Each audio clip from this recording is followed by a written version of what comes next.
6 arresti in pochi giorni. La polizia locale continua a svolgere controlli capillari soprattutto in determinate zone del centro storico per contrastare il diffuso fenomeno dei borseggi a Venezia. Abbiamo un servizio da parte del corpo della polizia locale che è dedicato a questo tipo di attività. È un servizio che facciamo prevalentemente in borghese e naturalmente è un fenomeno che è presente nel nostro territorio, nessuno l'ha mai nascosto, però è vero anche che va valorizzato quando si fanno una serie di operazioni, di attività che portano a buon fine i compiti di polizia.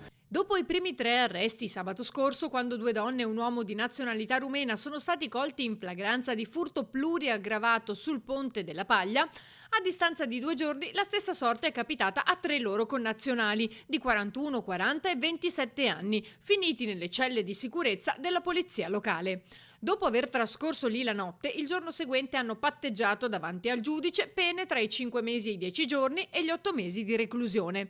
Per tutti pena sospesa e remissione in libertà, divieto di dimora in Veneto invece per uno di loro. Ma dove amministrazione e forze di polizia agiscono, resta comunque un aspetto che da tempo si chiede venga affrontato. Ingiustamente ci troviamo davanti a impianti di carattere giuridico che poco ci facilitano nelle nostre attività, per cui su questo noi continueremo a insistere, anzi cercheremo anche di potenziare grazie ai nuovi ragazzi che sono stati assunti.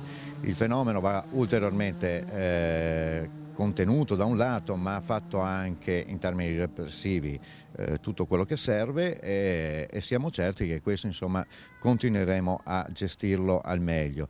Certo è sempre insufficiente tutto quello che si fa, ma è vero anche che insomma non bisogna amplificare quelli che sono i fenomeni, è un fenomeno presente e su quello insisteremo continuatamente con i vari servizi che sono disponibili.